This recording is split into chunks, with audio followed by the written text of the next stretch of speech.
शब बारात और होली एक दिन पड़ी थी। अगर छोटी होली की बात करें तो उसी दिन शब बारात थी, अगले दिन रंग था, बड़ी होली थी जिसमें होली खेली जानी थी। दोनों ही त्योहारों को लेकर तकरीबन तमाम राज्यों ने कुछ गाइडलाइंस जारी की थी और कोरोना को लेकर ये कहा जा रहा था कि कोरोना अब और तेज़ी से बढ़ रहा है, जिसको लेकर के तमाम राज्यों ने दोनों त्योहारों में 50 आदमियों से ज़्यादा इकट्ठा होने पर पाबंदी लगा दी थी, जिसके चलते शब बारात को लेकर उलमा इकराम ने बाकायदा मुसलमानों से अपील की कि 50 से ज़्यादा मस्जिदों में ना आएँ और उसके बाद रात की इबादत अपने घरों में जाकर करें। अगर कोई लोग इबादत करना चाहते हैं नमाज ईशा की मस्जिद में अदा करें, लेकिन उसके बाद अपने अपने घरों को चले जाएं। दिल्ली की बड़ी 2 जामा मस्जिद हैं, चाहे हम फतेहपुरी मस्जिद की बात करें, क्या दिल्ली की जामा मस्जिद पुरानी दिल्ली वाली की बात करें जिसके इमाम अहमद बुखारी साहब हैं, दोनों ही जो है इमाम साहब ने ये ऐलान किया था कि 8:30 बजे के बाद मस्जिद के अंदर ताला लगा दिया जाएगा और हुआ भी ऐसा ही।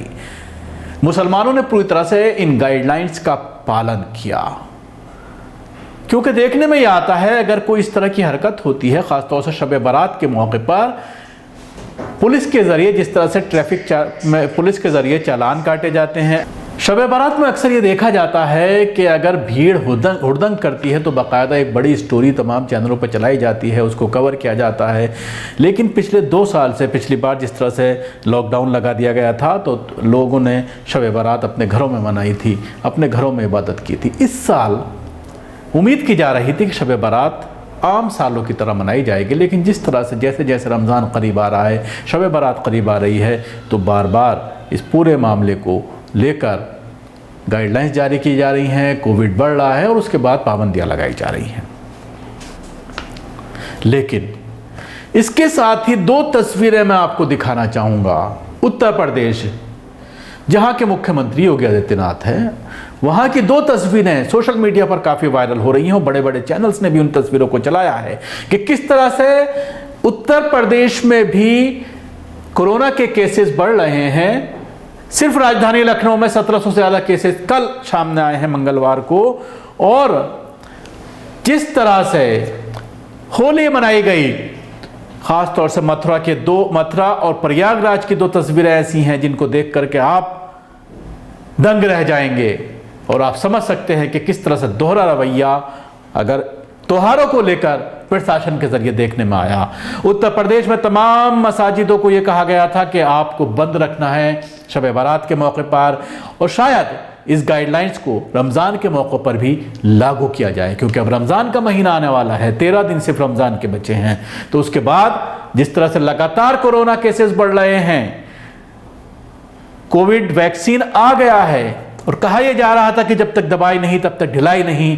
प्रधानमंत्री ने बड़ा ढिंडोरा पीटा, पूरी दुनिया में यह बताने की कोशिश की कि प्रधानमंत्री ने दिन रात एक करके कोविड वैक्सीन बना लिया है और पूरी दुनिया को इस खतरे से बचा लिया है। लेकिन उसके बावजूद पूरी दुनिया में दोबारा से उसकी लहर फैल रही है। भारत की अगर हम बात करते हैं, भारत में लगातार लाखों करोड़ों लोगों को वैक्सीन लगाई जा रही है, लेकिन उसके बावजूद कोरोना बढ़ता चला जा रहा है। जिस तरह से महाराष्ट्र में एक दिन के अंदर 40,000 से ज़्यादा केसेस आ रहे हैं, पूरे देश में अब ये संख्या 75 से 80,000 पहुंच गई है, दोबारा से बढ़ना शुरू हो गया। और जो रिपोर्ट्स आ रही हैं वो काफ़ी ख़तरनाक है, लेकिन उसके बावजूद जिस तरह से होली मनाई गई, पहला दृश्य आप देख सकते हैं कि प्रयागराज किस तरह से हज़ारों की संख्या में लोग मौजूद हैं, एक के साथ एक मिला हुआ है, रंग लगाए जा रहे हैं, पानी की बौछार की जा रही है, फूलों की होली की जा रही है, फूल बरसाए जा रहे हैं ऊपर से।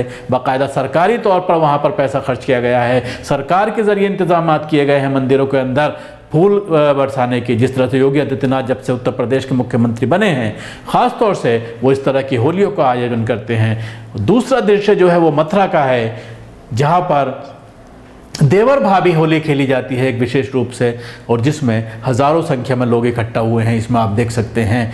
और दोनों ही शहरों की अगर हम बात करते हैं, प्रयागराज की अगर हम बात करते हैं, तो टॉप 10 जो डिस्ट्रिक्ट्स हैं उत्तर प्रदेश के, उसमें इसका 4था नंबर बताया गया है। और एक दिन के अंदर 36 केसेस कोरोना पॉजिटिव यहाँ पर पाए गए हैं मंगलवार को। जिससे आप अंदाज़ा लगा सकते हैं कि किस तरह से इन सब चीज़ों को लेकर सरकार दोहरा रवैया अपना रही है। और यही वजह है कि मुसलमान हमेशा शिकायत करते हैं कि जब मुसलमानों का कोई मामला आता है तो सरकार का दूसरा रवैया होता है, और अगर कोई गैर मुस्लिमों के त्यौहार होते हैं, पिछली बार भी लॉकडाउन जब लगाया गया था, जब लोगों ने होली खेल ली, होली का त्यौहार ख़त्म हो गया, तो उसके बाद लॉकडाउन को लागू किया गया, क्योंकि उसके बाद कोई त्यौहार नहीं था। और दिवाली होते होते, नवरात्रे आते आते लॉकडाउन को ख़त्म किया गया, और उसके बाद जिस तरह से दिवाली मनाई गई वो भी आपको मालूम होगा। लेकिन मुसलमानों के दोनों त्यौहार, चाहे वो ईद की बात करें, चाहे वो बकरीद की बात करें, रमज़ान का पूरा महीना जिस तरह से लॉकडाउन में लोगों को गुजारना पड़ा, तो उसको लेकर लोगों में बेचैनी ज़रूर थी। लेकिन इस साल उम्मीद की जा रही थी कि रमज़ानों में लॉकडाउन पिछले साल जिस तरह से गुजरा था, इस बार आसानी से लोग मसाजिद में अपनी इबादत कर पाएंगे, तरावीह पढ़ पाएंगे, पाँचों टाइम की नमाज अदा कर पाएंगे। लेकिन अब जिस तरह से कोरोना का प्रकोप फिर से बढ़ता चला जा रहा है, तो उम्मीद यही की जा रही है कि कुछ गाइडलाइंस मस्जिद को लेकर भी दोबारा से आएंगी, क्योंकि जिस तरह से पिछली बार ये पूरी तरह से हंगामा किया गया कि तबलीगी जमात के ज़रिए कोरोना फैला है, लेकिन अब जिस तरह से महाकुंभ हो रहा है, 14 साल बाद हो रहा है, और जिसके लिए चुना गया है उत्तराखंड का जो हरिद्वार शहर है, वहाँ पर कल से, यानी कल 1 अप्रैल से महाकुंभ का आयोजन होने जा रहा है।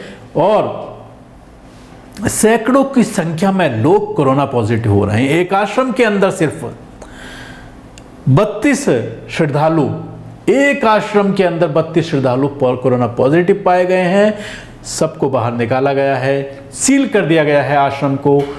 गाइडलाइंस जो थी उनको बदला गया था, लेकिन अब दोबारा से गाइडलाइंस चेंज की गई हैं, और ये कहा गया है बहुत सारे राज्य जहां पर कोरोना तेज़ी से फैल रहा है, जिसमें महाराष्ट्र, मध्य प्रदेश, गुजरात, इन सब राज्यों से अगर कोई श्रद्धालु आते हैं तो उनको नेगेटिव रिपोर्ट लेकर के आनी होगी।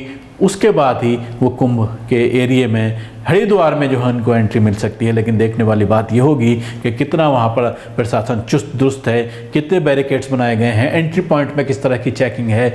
और जिस तरह से लगातार बढ़ रहा है, इलाके के लोग भी परेशान हैं, क्योंकि न सिर्फ बाहर के श्रद्धालु बल्कि जो लोकल लोग हैं उनको भी तेज़ी से कोरोना अपनी चपेट में ले रहा है। कोविड-19 जो वो फैल रहा है, जिसको लेकर प्रशासन को सतर्क होने की ज़रूरत है और दोहरे रवैये को ख़त्म करने की ज़रूरत है। शुक्रिया। आपको हमारा प्रोग्राम कैसा लगा ज़रूर बताएं। हमारे यूट्यूब चैनल को सब्सक्राइब करना ना भूलें, इसके साथ ही बेल आइकन। सभी अहम खबरों के लिए न्यूज़ MX को सब्सक्राइब करें, साथ ही बेल आइकॉन को जरूर दबाएं। लाइक, शेयर, कमेंट करना ना भूलें।